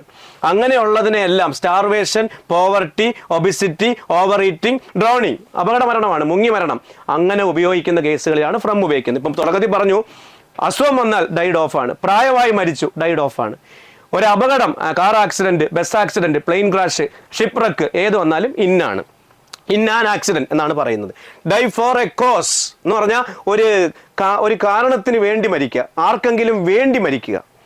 A soldier died for his country. Jesus Christ died for the sin of others. മറ്റുള്ളവരുടെ പാപങ്ങൾക്ക് വേണ്ടി മരിച്ചു. ആ മരണം കൊണ്ട് ആർക്കെങ്കിലും ഗുണം കിട്ടിയിട്ടുണ്ടോ? He died for his family. അവന്റെ കുടുംബത്തിന് വേണ്ടി മരിച്ചു. അപ്പം 4 ആണ്. അടുത്ത നമ്മുടെ ക്വസ്റ്റ്യൻ ഒന്ന് പറയാമോ? ഡൈ ബൈ എന്ന് പറഞ്ഞാൽ സൂയിസൈഡ്, സ്വന്തം കൈ കൊണ്ട് മരിക്കുന്നതിനെ ഡൈ ബൈ എന്ന് പറയും. എന്തെങ്കിലും ഒരു ഉപകരണം കൊണ്ട് മരിക്കുക, ഉദാഹരണത്തിന് ഡൈഡ് വിത്ത് എ ഗൺ, തോക്ക് കൊണ്ട് മരിച്ചു, കത്തി കൊണ്ട് മരിച്ചു. ഇപ്പം ഷൂട്ട് വിത്ത് എ ഗൺ എന്നൊക്കെ പറയില്ല. ഉപകരണത്തിന് മുമ്പിലാണ് സാധാരണ വിത്ത് ഉപയോഗിക്കുന്നത്. വിത്ത് ഒന്നുകിൽ ഉപകരണം അല്ലെങ്കിൽ കൂടെ എന്നർത്ഥം. ഈ 2 കാര്യത്തിലാണ് വിത്ത് ഉപയോഗിക്കുന്നത്. അപ്പം ഉപകരണം കൊണ്ട് മരിച്ചാൽ അത് വിത്ത്. ഒരിക്കൽ കൂടെ പറയാം, പ്രായമായോ അസുഖം വന്നോ മരിച്ചാൽ അത് ഓഫ്, ആക്സിഡന്റ് ആണെങ്കിൽ അത് ഇന്ന്, അവോയ്ഡബിൾ റീസൺ ഇതാണ് മനസ്സിലാക്കാൻ പ്രയാസമുള്ളത്. ഇത് എഴുതി വെച്ചോ. Starvation, poverty, obesity, over eating, drowning ഇതുമൂലം മരിച്ചാൽ അത് ഫ്രം, ഒരു കാരണത്തിന് വേണ്ടി എന്ന അർത്ഥത്തിൽ മരിച്ചാൽ അത് 4, സ്വന്തം കൈകൊണ്ട് മരിച്ചു ബൈ സൂയിസൈഡ് ആണെങ്കിൽ ബൈ, ഒരു ഉപകരണം കൊണ്ട് മരിച്ചാൽ അത് വിത്ത്. ക്ലിയർ ആയെന്ന് വിശ്വസിക്കുന്നു. അടുത്ത ചോദ്യത്തിലേക്ക് പോവാം. He is angry dash me. Me എന്ന് കാണുമ്പോൾ തന്നെ അറിയാം അവൻ എന്നോട് ദേഷ്യപ്പെട്ടിരിക്കുവാണ് അല്ലേ. സോ ഞാനെന്ന് പറയുന്ന ഒരു വ്യക്തിയാണ്. സോ ഒരു വ്യക്തിയോടാണ് അവൻ ദേഷ്യപ്പെട്ടിരിക്കുന്നത്. At, to, with, in. ഇവിടെ നോക്കിക്കേ, നമ്മുടെ ആൻസർ ഇവിടെ വിത്ത് ആണ് കൊടുത്തിരിക്കുന്നത്. ഞാൻ എടുത്തു പറഞ്ഞു അവനൊരു വ്യക്തിയോട് ദേഷ്യപ്പെട്ടിരിക്കുന്നു, എന്നോട് ദേഷ്യപ്പെട്ടിരിക്കുന്നു. ഇവിടെ എന്താ പറഞ്ഞിരിക്കുന്നത്? Angry with a person. ഒരു വ്യക്തിയോടാണ് നമ്മൾക്ക് ദേഷ്യമുള്ളത് അല്ലെങ്കിൽ ദേഷ്യപ്പെട്ടിരിക്കുന്നതെങ്കിൽ എപ്പോഴും ആംഗ്രിക്ക് ശേഷം നമ്മൾ ഉപയോഗിക്കേണ്ട പ്രിപ്പോസിഷൻ വിത്ത് ആയിരിക്കണം. അതേ സമയത്ത് സംതിങ്, ആംഗ്രി അറ്റ് സംതിങ്, എന്തെങ്കിലും ഒരു കാരണത്തിനോടാണ്, ഒരു വസ്തുതയ്ക്കാണ് നമ്മൾ ദേഷ്യപ്പെട്ടിരിക്കുന്നതെങ്കിൽ അവിടെ ഉപയോഗിക്കേണ്ട പ്രിപ്പോസിഷൻ എപ്പോഴും അറ്റ് ആയിരിക്കണം. അതായത് ടീച്ചറിന് ഇപ്പൊ എന്നോട് ദേഷ്യം തോന്നുന്നു, she is angry with me. ടീച്ചറിന് എൻ്റെ സ്വഭാവത്തോട് ദേഷ്യം തോന്നുന്നു, she is angry at my behaviour. ഇതാണ് വ്യത്യാസം. നിങ്ങൾക്ക് നിങ്ങളുടെ ഭർത്താവിനോട് ദേഷ്യം തോന്നുന്നു, you are angry with your husband. നിങ്ങൾക്ക് നിങ്ങളുടെ ഭർത്താവിൻ്റെ സ്വഭാവത്തോട് ദേഷ്യം തോന്നുന്നു, you are angry at your husband's behaviour. മനസ്സിലായോ? ഒരു സമ്മൺ സംതിങ് എന്ന് പഠിച്ചാൽ മതി. ഒരാളോട് ദേഷ്യം തോന്നിയാൽ അത് ആംഗ്രി വിത്തും, ഒരു കാര്യത്തോട്, ഒരു തിങ്ങിനോട് ദേഷ്യം തോന്നിയാൽ അത് ആംഗ്രി അറ്റും. നമുക്ക് നേരെ അടുത്ത ചോദ്യത്തിലോട്ട് പോവാം. Gold is used in this ring. Gold used in this ring. Dash gold ഉണ്ട്, അവിടെ ഒരു ഡാഷ് ഉണ്ട് ടീച്ചറെ, ഡാഷ് ഉണ്ട്. Okay, dash gold used in this ring is precious. ഇങ്ങനെ ഒരു ക്വസ്റ്റ്യൻ കാണുമ്പോൾ തന്നെ ഓർക്കോളുക, നമ്മുടെ ബ്രാക്കറ്റിൽ എന്തൊക്കെയാണ് കൊടുത്തിരിക്കണേ? എ ആൻഡ് ദ ന. ന എന്ന് കാണുമ്പോൾ തന്നെ നമുക്കറിയാം അത് വെറുതെ ചേർത്തിരിക്കുന്ന ഓപ്ഷനാണ്. ഇനി ഈ 3 എണ്ണം എ ആൻഡ് ദ, ഇത് 3 എന്താണ്? ഇത് 3 ആർട്ടിക്കിൾസ് ആണ് അല്ലേ. എയും ആനും ദായും 3 ആർട്ടിക്കിൾസ് ആണ്. ഇതില് എ ആണോ ആൻ ആണോ ദായാണോ ഉപയോഗിക്കേണ്ടത്? എന്തിന്റെ മുൻപാണ് നമ്മൾ ചേർക്കേണ്ടത്? ഗോൾഡിന്റെ മുൻപാണ് ചേർക്കേണ്ടത്. ഗോൾഡ് എന്ന് പറയുന്നത് എന്താണ്? ഗോൾഡ് എന്ന് പറയുന്നത് ഒരു മെറ്റീരിയൽ നൗൺ ആണ് അല്ലേ. ഒരു വസ്തുവാണ്, ഒരു മെറ്റീരിയൽ നൗൺ ആണ്. ആ മെറ്റീരിയൽ നൗണിനെ നമ്മൾ പൊതുവായിട്ടാണ് പറയുന്നതെങ്കിൽ, അതായത് കോമൺ ആയിട്ട് ഗോൾഡിനെ പറയുവാണെങ്കിൽ അവിടെ എന്ത് ചേർക്കണ്ട? ആർട്ടിക്കിളായ ദ ചേർക്കണ്ട. അതേ സമയത്ത് നമ്മൾ അതിനവിടെ ഒരു സ്പെഷ്യൽ പെർട്ടിക്കുലറൈസേഷൻ കൊടുക്കുവാണ്. ഇന്ന ഗോൾഡ്, ഞാൻ കടയിൽ നിന്ന് വാങ്ങിച്ച ഗോൾഡ്, ഞാൻ ഭീമ ജ്വല്ലറിയിൽ നിന്ന് വാങ്ങിച്ച ഗോൾഡ് എന്ന് പറയുമ്പോൾ എല്ലാ ഗോൾഡിനെയും പറ്റിയല്ല പറയുന്നത്. ഞാൻ ഭീമ ജ്വല്ലറിയിൽ നിന്ന് വാങ്ങിച്ച ഗോൾഡ് ഏതാണോ അത് അല്ലെ, നമ്മളൊരു പ്രത്യേക ഗോൾഡിനെ പറ്റിയാണ് പറയുന്നത്. അങ്ങനെ ഒരു പ്രത്യേക ഗോൾഡിനെ പറ്റി പറയുവാണെങ്കിൽ അവിടെ എന്ത് ചേർക്കണം? ആർട്ടിക്കിളായ ദ ചേർക്കണം. അതായത് മെറ്റീരിയൽ നൗൺ എന്ന് പറയും. മെറ്റീരിയൽ നൗൺ എന്താണെന്ന് ചോദിച്ചു കഴിഞ്ഞാൽ മെറ്റീരിയൽസ് ആണ്. Gold, silver, copper, water, wood, ഇതെല്ലാം മെറ്റീരിയൽസിനകത്ത് വരുന്ന നൗണുകളാണ്. നൗൺ പഠിക്കുമ്പോൾ നമ്മൾ പഠിക്കുന്ന ഒരു നൗണാണ് മെറ്റീരിയൽ നൗൺ. ഇത് പൊതുവായി പറയുമ്പോൾ ആർട്ടിക്കിൾ ആവശ്യമില്ല. ഉദാഹരണത്തിന് ഗോൾഡ് ഈസ് പ്രഷ്യസ്, ഗോൾഡിന് മുമ്പിൽ എന്ത് ആവശ്യമില്ല? ആർട്ടിക്കിൾ ആവശ്യമില്ല. എന്നാൽ dash gold used in this ring is precious, ഈ മോതിരത്തിൽ ഉപയോഗിച്ചിരിക്കുന്ന ആ സ്വർണം പ്രഷ്യസ് ആണെന്ന് പറയുമ്പം ദ ഗോൾഡ്, അതാണ് ഇവിടെ ഉപയോഗിച്ചത്. ഇപ്പൊ ഉദാഹരണത്തിന് വെള്ളം അമൂല്യമാണ്, വാട്ടറിന്റെ മുമ്പിൽ ആർട്ടിക്കിൾ വേണോ? ഡാഷ് വാട്ടർ ഈസ് പ്രഷ്യസ്, വാട്ടറിന്റെ മുമ്പിൽ ആർട്ടിക്കിൾ വേണോ? വേണ്ട. എന്തുകൊണ്ടാണ്? വെള്ളം അമൂല്യമാണ്, പൊതുവായി പറയുന്നു, നോ ആർട്ടിക്കിൾ. എന്നാൽ dash water in the pond is polluted, ആ കുളത്തിലെ വെള്ളം പൊല്യൂട്ടഡ് ആണെന്ന് പറയുമ്പോൾ ആ കുളത്തിലെ വെള്ളം, ആ വെള്ളം എന്ന് പറയുമ്പോൾ ദ വാട്ടർ എന്ന് ഉപയോഗിച്ചേ പറ്റൂ. മനസ്സിലായല്ലോ. മെറ്റീരിയൽ നൗൺ പൊതുവായി പറയുമ്പോൾ ആർട്ടിക്കിൾ ആവശ്യമില്ല, നോ ആർട്ടിക്കിൾ ആണ് നമ്മൾ ഉപയോഗിക്കുന്നത്. നോ ആർട്ടിക്കിൾ ഓപ്ഷനകത്ത് വരുന്നതാണ്. പിന്നെ വരുന്നത് പർട്ടിക്കുലർ ആയിട്ട് പറയുമ്പോൾ നമ്മൾ എന്ത് ഉപയോഗിക്കണം? ദ. അതായത് gold is precious, no article. The gold used in this ring is precious എന്ന് പറയുമ്പോൾ ദ ഉപയോഗിച്ചിരിക്കണം. ആ ഗോൾഡ് ഇന്ന സ്വർണം എന്ന അർത്ഥത്തിൽ ഉപയോഗിക്കും. ഇപ്പൊ ടീച്ചർ പറഞ്ഞ പോലെ അവിടുന്ന് മേടിച്ച സ്വർണം എന്ന് പറയുമ്പോൾ ദ ഗോൾഡ് എന്നാണ് നമ്മൾ ഉപയോഗിച്ച് പറയുന്നത്. നേരെ നമുക്ക് അടുത്ത ചോദ്യത്തിലോട്ട് പോവാം. No sooner dash he reached the station than the train left. He did ഒരുമിച്ച് പറയണം. He did ഒരുമിച്ച് പറയണം. did he had, he does. ഇത് 4 എണ്ണാണ് ഓപ്ഷൻ. സോ നമുക്ക് ഡിഡ് മാത്രമല്ല അല്ലെങ്കിൽ ഹാഡ് മാത്രമല്ല, അതിൻ്റെ കൂടെ ഹീയും കൂടെ ചേർത്താണ് ഓപ്ഷൻസ് വന്നിരിക്കുന്നത്. സോ എന്തായിരിക്കും വേണ്ടത്? നോ സൂണർ നിങ്ങൾ രണ്ടും കണ്ടിട്ടുണ്ടാവും അല്ലേ? നോ സൂണർ ഡിഡും ഉണ്ട്, നോ സൂണർ ഹാഡും ഉണ്ട്. ഓക്കെ, എന്താണ് വേണ്ടത് എന്നൊന്ന് ആലോചിച്ചേ. നമുക്ക് ആൻസർ ഓൾറെഡി ഇവിടെ കാണാം, ഡിഡ് ഹി എന്ന് കാണാം. എന്തുകൊണ്ടായിരിക്കും ഡിഡ് ഹി തന്നെ ഉപയോഗിക്കുന്നത്? നമ്മൾ ഹാഡ് ഹി എന്നോ അല്ലെങ്കിൽ ഹി ഹാഡ് എന്നോ ഉപയോഗിക്കാതിരുന്നത് എന്താണ്? നോ സൂണറിന്റെ നമ്മൾ തുടക്കത്തിൽ മുമ്പേ പറഞ്ഞില്ലയോ, no sooner than, hardly when, scarcely when, rarely when വരുന്ന കേസ് നമ്മൾ പറഞ്ഞില്ലേ? അതുപോലൊരു കേസാണ് ഇത്. സംഭവം സിമ്പിൾ ആണ്, ഇത്രയും കാര്യമുള്ളൂ. No sooner, scarcely, barely, little, never, neither, hardly, rarely, seldom, few, nor, ഇവ നെഗറ്റീവ് വേർഡ്സ് എന്നാണ് നിങ്ങളെല്ലാം പഠിച്ചിരിക്കുന്നത്. എന്നാൽ ഇവ തുടക്കത്തിൽ വന്നാൽ, ഇപ്പം നോ സൂണർ എന്നും പറഞ്ഞ് തുടങ്ങിയാണ്, ഒരു കോറിലേറ്റീവ് കൺജങ്ഷൻ ആയിട്ട് തുടക്കത്തിൽ വന്നാൽ അതിനുശേഷം ആദ്യ ഓക്സിലറി വെർബ് പിന്നെ സബ്ജക്റ്റ് എന്ന ഫോമിൽ ഉപയോഗിക്കും. താണ്ട് ഇതാണ് ആ പഠിച്ചു വെക്കേണ്ട ഫോം എന്ന് പറയുന്നത്. അങ്ങനെ നോക്കുമ്പം നിങ്ങൾ പറ, he did subject plus auxiliary വെർബാണ്. Did he auxiliary verb plus subject ആണ്. He had subject plus auxiliary വെർബാണ്. He does subject plus auxiliary വെർബാണ്. ഏത് വരും? ഡിഡ് ഹി എന്നേ വരത്തുള്ളൂ. ഒറ്റ കാര്യം പഠിക്കുക, no sooner, scarcely, barely, little, never, neither, hardly, rarely, seldom, few, nor, ഇവയെല്ലാം നെഗറ്റീവ് വേർഡാണ്. പക്ഷെ ഇവ തുടക്കത്തിൽ വരുമ്പോൾ ഇവ കൺജങ്ഷൻ ആണ്. ഇവ വന്നാൽ അടുത്ത ക്ലോസ് പലത് വരാം. നോ സൂണർ വന്നാൽ ദാൻ വരാം, ഹാർഡ്ലി വന്നാൽ വെൻ വരാം. അതല്ല പ്രശ്നം. ഇവയ്ക്ക് ശേഷം ഇപ്പൊ നോ സൂണറിന് ശേഷം ഒരു ഡാഷ് വരും. അവിടെ ഒരു ഡാഷ് ഉണ്ട്, ഇവിടെ ഡാഷ് ഉണ്ട്. ആ ഡാഷ് വരികയാണെങ്കിൽ അവിടെ ആദ്യം ഓക്സിലറി വെർബ് പിന്നെ സബ്ജക്റ്റ് എന്ന ഫോമിൽ എഴുതണം. അങ്ങനെ എഴുതുമ്പം ഇവിടെ ഡിഡ് ഹി മാത്രമാണ് ആൻസർ ആയിട്ട് വരുന്നത്. ബാക്കിയെല്ലാം സബ്ജക്റ്റ് പ്ലസ് ഓക്സിലറി വെർബ് എന്ന ഫോമിലാണ്. ഒരിക്കൽ കൂടെ ടീച്ചർ പറയും അത്. സോ നോ സൂണർ എന്ന് പറയുന്നത് അല്ലെങ്കിൽ ബെയർലി, സ്കേഴ്സ്ലി, റെയർലി എന്നൊക്കെ പറയുന്നത് നെഗറ്റീവ് വേർഡ്സ് ആണ്. നിങ്ങൾക്ക് അറിയാം, സാറ് പറഞ്ഞ പോലെ ഇവ നമ്മൾ ആദ്യം ഉപയോഗിക്കുമ്പോൾ എന്ത് വേണമെന്നാണ് പറഞ്ഞിരിക്കുന്നത്? നമ്മൾ നോർമൽ ഉപയോഗിക്കുന്ന സബ്ജക്റ്റ് പ്ലസ് വെർബ് എന്നുള്ള ഓർഡർ മാറി നമ്മൾ സാധാരണ ക്വസ്റ്റ്യൻസിലൊക്കെ ഉപയോഗിക്കൂലേ? ഇപ്പം ഷീ ക്യാൻ സ്വിം എന്നുള്ളതൊരു ക്വസ്റ്റ്യൻ ആക്കുമ്പോൾ എന്ത് വരും? ക്യാൻ ഷീ സ്വിം എന്ന് വരും അല്ലേ? അവൾക്ക് നീന്താൻ സാധിക്കും. അത് ക്വസ്റ്റ്യൻ ആക്കുമ്പോൾ അവൾക്ക് നീന്താൻ കഴിയുമോ?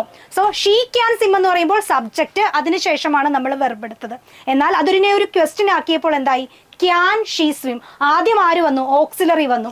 ഇതേ കേസാണ് നമ്മൾ ഇവിടെ ഉപയോഗിക്കുന്നത്. നോ സൂണറോ, സ്കേഴ്സ്ലിയോ, ബെയർലിയോ ഇതിൽ ഏതെങ്കിലും ആദ്യം വന്നാൽ നമ്മൾ ഉപയോഗിക്കേണ്ട ഓർഡർ എന്തായിരിക്കണം?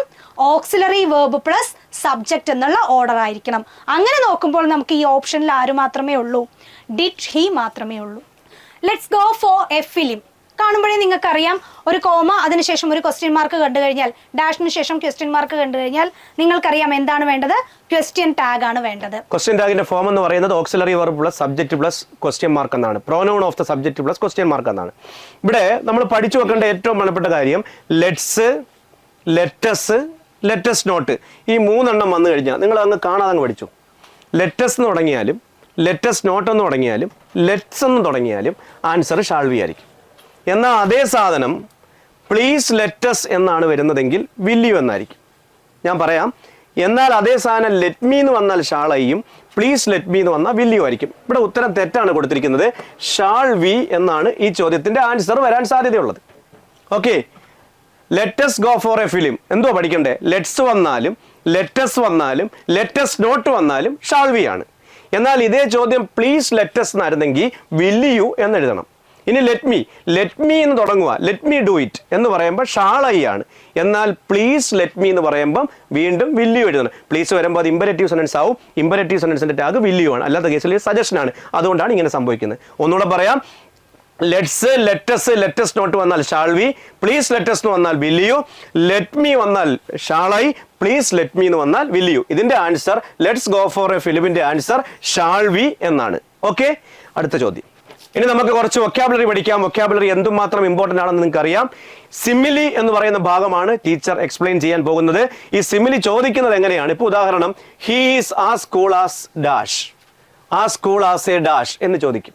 കുക്കുംബർ കൊടുക്കും, ബോൺ കൊടുക്കും, ലാമ്പ് കൊടുക്കും, ഗോൾഡ് കൊടുക്കും. As cool as a cucumber, വളരെ കൂളായിട്ട് പെരുമാറുന്ന ആൾക്കാരെ നമ്മൾ ഉപയോഗിക്കുന്നതാണ് he is as cool as a cucumber. He is as cool as he is as cool as cucumber എന്ന് പറഞ്ഞ അർത്ഥം അയാൾ വളരെ കൂളാണെന്ന് അർത്ഥം. നമ്മൾ പറയത്തില്ല as busy as a bee, തേനീച്ചയെ പോലെ ബിസിയാണ്, അത് ഭയങ്കര ബിസി എന്നുള്ള അർത്ഥമാണ്. ഓക്കെ, അങ്ങനെ കുറച്ച് സിമിലീസ് നമുക്കൊന്ന് പരിചയപ്പെടാം. ഓക്കെ, സോ ഇതേപോലെയുള്ള സിമിലീസ് നിങ്ങൾ കാണാണ്ട് പഠിച്ചു വെക്കുക എന്നുള്ളതാണ് ഒരു ഓപ്ഷൻ. ആസ് കൂളാസ് എന്ന് വന്നു കഴിഞ്ഞാൽ അടുത്തത് വരേണ്ടത് എന്താണ്? കുക്യുംബർ എന്നാണ്. അടുത്തത് as dry as a bone, എല്ല് പോലെ ഉണങ്ങിയെന്ന് പറയും. മെലിഞ്ഞ ആൾക്കാരെ ഉപയോഗിക്കുന്നതാണ് as dry as a bone. അങ്ങനെ പഠിച്ചാൽ മതി, എല്ല് പോലെ ഉണങ്ങിയത്. അടുത്തേ as fat as a pig, തടിച്ച ആൾക്കാരെ പന്നിയോട് ഉപമിക്കുന്നു. ഇവിടെ നമ്മൾ ആസ് എന്നുള്ളത് കൊടുത്തിട്ടില്ല, നിങ്ങൾ അത് ചേർത്ത് വായിച്ചോളുക. As fat as a pig. Okay, as gentle എന്ന് പറഞ്ഞാൽ മാന്യൻ. As gentle as a lamb എന്താണ്? എല്ലാവർക്കും അറിയാവുന്നതാണ് അല്ലേ? So as gentle as a lamb, ആട്ടിൻകുട്ടിയോടാണ് സാദൃശ്യപ്പെടുന്നത്. ലാമ്പിന്റെ സ്പെല്ലിംഗ് ശ്രദ്ധിച്ചോളുക. LAMB ആണ്, LAMP ലാമ്പ് വേറെയാണ്. വിളക്ക്. ആസ് ഗുഡ് ആസ് ഗോൾഡ്, നല്ലത് എന്തിനേയും സ്വർണ്ണത്തോട് ഉപമിച്ചിരിക്കുന്നു. ആസ് ഹാംലെസ് ആസ് ഡവ്, നിരുപദ്രവകാരിയായ ആൾക്കാരെ ഡോവ്, പ്രാവിനോട് ഉപയോഗിക്കും. As harmless as a dove, അവൻ നിരുപദ്രവകാരിയാണെന്ന് അർത്ഥം. ആസ് ഹോട്ട് ആസ് ഫയർ, എളുപ്പം പഠിക്കാം. ഹോട്ടും ഫയറും കണക്റ്റഡ് ആണ്.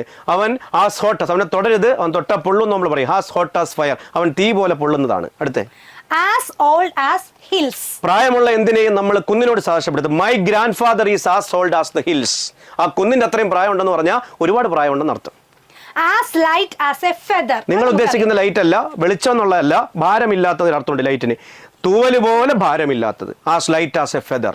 As quiet as a mouse എന്ന് പറഞ്ഞാൽ മൗസിനെ പോലെ, ചുണ്ടലിയെ പോലെ ശാന്തമായത്. As quiet as a mouse എന്ന് പറയും. ഒരിക്കൽ കൂടി, as cool as cucumber, as dry as a bone, as fat as a pig, as gentle as a lamb, as good as gold, as harmless as dove, as hot as fire, as old as hills, as light as a feather, as quiet as mouse. നമുക്ക് അടുത്ത vocabulary പാർട്ടിലേക്ക് പോകാം. അടുത്തത് നമുക്ക് വളരെ important ആയിട്ടുള്ള സെക്ഷനാണ്. എല്ലാ മത്സര പരീക്ഷകളിലും വരുന്നതാണ് ഫോറിൻ വേർഡ്സ്.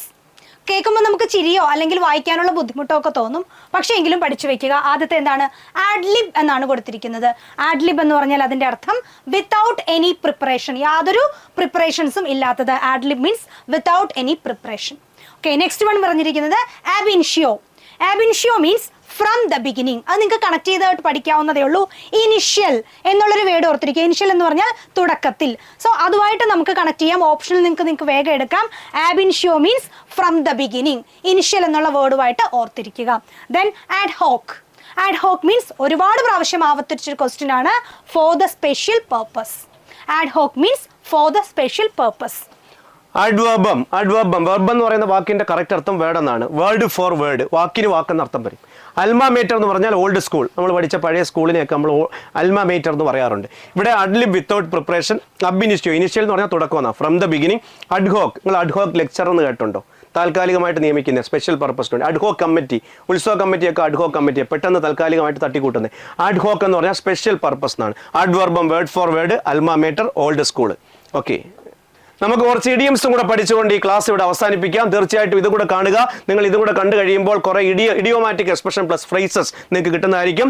സോ ഇനിയുള്ള ദിവസങ്ങളിൽ കൂടുതൽ ക്ലാസ്സുമായിട്ട് ഞങ്ങൾ നിങ്ങളുടെ മുമ്പിൽ എത്തുന്നതായിരിക്കും. ക്ലാസ് മുഴുവൻ കണ്ടതിന് ശേഷം ക്ലാസ്സിനെ കുറിച്ചുള്ള അഭിപ്രായം കമൻറ്റ് ചെയ്യുക. സുമിത് ടീച്ചറെ ഇൻട്രൊഡ്യൂസ് ചെയ്യുക എന്നുള്ളതായിരുന്നു മെയിൻ ഉദ്ദേശം. അതിനോടൊപ്പം തന്നെ കുറച്ച് സമയം കൊണ്ട് LDC പഠിക്കുന്നവർക്ക് കൂടുതൽ കാര്യങ്ങൾ ഉൾപ്പെടുത്തുക എന്നൊരു ഉദ്ദേശം ഉണ്ടായിരുന്നു. തീർച്ചയായിട്ടും ക്ലാസ് പ്രയോജനപ്പെടുന്നുള്ള കമൻറ്റ് ഇത് കഴിയുമ്പോൾ നിങ്ങൾ പറയുക. എനിക്ക് തരുന്ന അതേ സപ്പോർട്ട് ടീച്ചറിനും കൊടുക്കുക. മുന്നോട്ട് പോകുക. നമുക്ക് ഇഡിയംസ് കൂടെ പറഞ്ഞുകൊണ്ട് ക്ലാസ് അവസാനിപ്പിക്കാം. ക്ലാസ് മൊത്തം കണ്ട് ക്ലാസ്സിനെ കുറിച്ച് അഭിപ്രായം കമന്റ് ചെയ്ത് ശേഷം മാത്രം ലീവ് ചെയ്യുക. So idioms and phrase. First one baker's dozen. Baker's dozen എന്ന് പറഞ്ഞാൽ 13 ആണ്. ഡസൻ എന്ന് പറഞ്ഞാൽ നമുക്കറിയാം എത്രയാണ്? 12 ആണ്. സോ ബേക്കേഴ്സ് ഡസൻ എന്ന് പറയുമ്പോൾ അവിടെ ഒരാളും കൂടെ വന്നു, അതുകൊണ്ട് 12ന്റെ കൂടെ ഒന്നും കൂടി ആരായി? 13. ഓർത്ത് വെക്കുക. Then blue moon. Once in a blue moon എന്ന് പറയും. Once in a blue moon എന്ന് പറഞ്ഞു കഴിഞ്ഞാൽ റെയർ ഈവന്റ്, അപൂർവമായി മാത്രം സംഭവിക്കുന്ന കാര്യത്തെയാണ് once in a blue moon എന്ന് പറയുന്നത്. അടുത്ത in a fix. In a fix means in a difficulty. In a difficult situation. I was in a fix. ഞാൻ അങ്ങ് ഫിക്സ് ആയി പോയി എന്ന് പറഞ്ഞാൽ I was in a difficult situation. At bag. Means in A tight tight corner, difficult situation തന്നെ അർത്ഥം. In A tight corner. Okay. കിത്ത് and കിൻ. കിത്ത് and കിൻ എന്ന് പറഞ്ഞാൽ നമ്മൾ കല്യാണ ലെറ്ററിലൊക്കെ കാണുന്നതാണല്ലേ, എന്താണ്? Near relatives. Best compliments from കിത്ത് and കിൻ എന്ന് പറഞ്ഞാൽ ഉപചാരപൂർവ്വം ബന്ധുമിത്രാദികൾ, നമ്മുടെ നിയർ റിലേറ്റീവ്സ് എന്നാണ്. Dry run. Dry run means it is A rehearsal. നാടകത്തിന്റെ തലേ ദിവസം ഞങ്ങൾ അവസാനമായിട്ടൊരു ഡ്രൈ റൺ നടത്തി എന്ന് പറഞ്ഞാൽ റിഹേഴ്സൽ നടത്തി. അടുത്തേ a close shave means a narrow escape. വളരെ നൂലിഴയ്ക്ക് എന്ന് പറയത്തില്ലേ, തലനാലിഴയ്ക്ക് രക്ഷപ്പെടുക എന്ന് പറയും. ഇപ്പൊ നിങ്ങളൊരു ഹോസ്പിറ്റലിൽ ആളെ സീരിയസ് ആയിട്ട് എത്തിച്ചു, ഓപ്പറേഷൻ കഴിഞ്ഞ് ഡോക്ടർ ഇറങ്ങി എന്ന് പറയുന്നു, he is all right but it was a close shave എന്ന് പറഞ്ഞ അർത്ഥം തലനാലിഴയ്ക്ക് രക്ഷപ്പെട്ടതാണ്, പുള്ളി ഓക്കെ ആണ് എന്ന് പറയും. Top brass means VIPs, very important പേഴ്സൺസിനെയാണ് ടോപ്പ് ബ്രാസ് എന്ന് പറയുന്നത്. Red handed means on the spot. കൈയോടെ പിടിക്കുക. The culprit was caught on the spot എന്ന് പറയുന്നത് റെഡ് ഹാൻഡഡ് എന്ന് പറയും. കൈയോടെ പിടിക്കുക, on the spot. Small fry means unimportant. Small fry എന്ന് പറഞ്ഞാൽ ചൂട വറുത്തതൊന്നുമല്ല, പിന്നെന്താണ്? അൺഇമ്പോർട്ടന്റ് പേഴ്സൺ എന്ന് പറയും. യാതൊരു ഇമ്പോർട്ടൻസും ഇല്ലാത്ത വ്യക്തികളെയാണ് സ്മോൾ ഫ്രൈ എന്ന് പറയുന്നത്. ഓക്കെ, ഇനിയുണ്ട് സ്ലോ കോച്ച്. സ്ലോ കോച്ച് എന്ന് പറഞ്ഞാൽ മടിയൻ, ലേസി വൺ, ഇഴഞ്ഞു നീങ്ങുന്ന വണ്ടി എന്ന് പറഞ്ഞാൽ മടിയൻ. Smell a rat means to suspect something. എന്തെങ്കിലും സംശയമുള്ള കാര്യങ്ങൾ നമ്മുടെ ചുറ്റും നടക്കുമ്പോൾ I can smell a rat എന്ന് നമ്മൾ ഉപയോഗിക്കാറുണ്ട്. Man of letters means a scholar. പണ്ഡിതൻ എന്നർത്ഥമാണ്. ഒരുപാട് പഠിച്ച ആളെയാണ് മാൻ ഓഫ് ലെറ്റേഴ്സ് എന്ന് പറയുന്നത്. Man of straw means worthless man. പുല്ലുവിലയുള്ള മനുഷ്യൻ എന്ന് പറഞ്ഞാൽ യാതൊരു പ്രയോജനമില്ലാത്ത ആള്. Moot point means undecided matter. ഇതുവരെയും തീരുമാനിച്ചിട്ടില്ലാത്ത കാര്യത്തെയാണ് മൂഡ് പോയിന്റ്, അൺഡിസൈഡഡ് മാറ്റർ എന്ന് പറയും. Fair sex means women in general. സ്ത്രീകളെ പരാമർശിക്കാൻ ഉപയോഗിക്കുന്ന ഒരു ഫ്രേസ് ആണ് ഫെയർ സെക്സ്. പെണ്ണുങ്ങളെയാണ് ഉദ്ദേശിച്ചിരിക്കുന്നത് ഫെയർ സെക്സ്.